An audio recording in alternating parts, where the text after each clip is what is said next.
Abstract expressionism is often divided into two classifications, one of which is action painting, which is the work typified by Bill de Kooning or Jackson Pollock, where you feel the action of the artist on the canvas. The other side doesn't really have a name, but you might call it still painting, because in fact there's an absence of gesture or activity or angst on the canvas. Instead, what you have is quiet contemplation, a mood of deep immersion in color.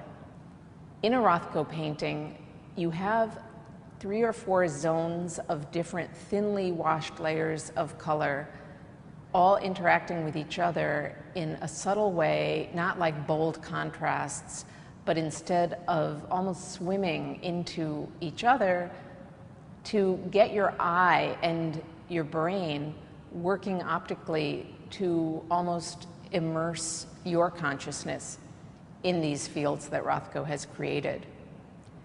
They may look simple. On the other hand, to really figure out how he created those effects is far more complicated, and it's not easy to understand what colors are actually in which layers on the canvas. The mystery of the whole thing is actually appropriate to Rothko's goals. He's wanting to make a picture which advertises its own mystery, its solitary quality, its introspective quality. It's a quality that he felt was reflecting his own state while painting. And I think it's a quality that he wanted to inspire in the viewers who were in the space of his paintings. In the exhibition, we've installed an entire room only of Rothko, and not only for the reason that we have many beautiful paintings to present, but because of this power they have to create an environment. You feel the intimacy of the atmosphere that he has made for you.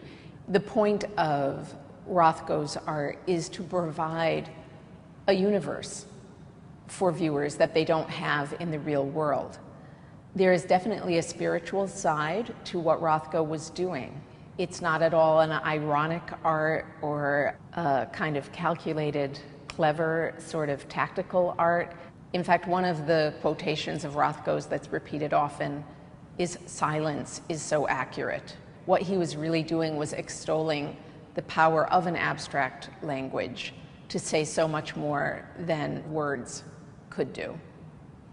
I think when you look at a painting by Rothko, you also realize what is meant by the term all over, which is often used in regard to abstract expressionist painting. It's not like there's a center point and the edges or the corners or the sides are of lesser importance than the core. In fact, the action of the painting, if there is action, is distributed equally from top to bottom and from side to side. And there is no way that you can complete your experience of that picture without letting your eye wander or even your body wander all over the surface of that canvas. You end up feeling like you're in a zone with no gravity, almost, that there is not a weight. Rothko often said that he liked his paintings to be hung rather low to the floor.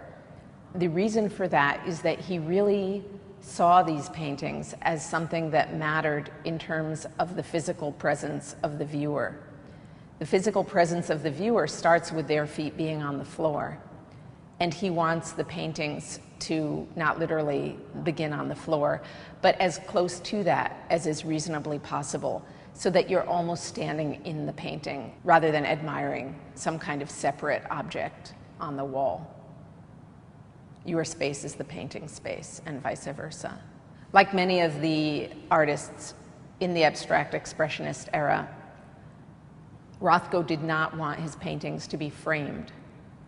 Paintings that were made on easels and then put on frames were understood to be illusions of another scene, of an imagined place. Rothko and his peers did not feel that they were alluding to another space or place or time with what they were making. What they were making was the reality that they wanted to present to the viewer. And for that reason, it didn't need the borderline of a frame separating its reality from their reality. What they wanted was the joint reality of spectator and painting.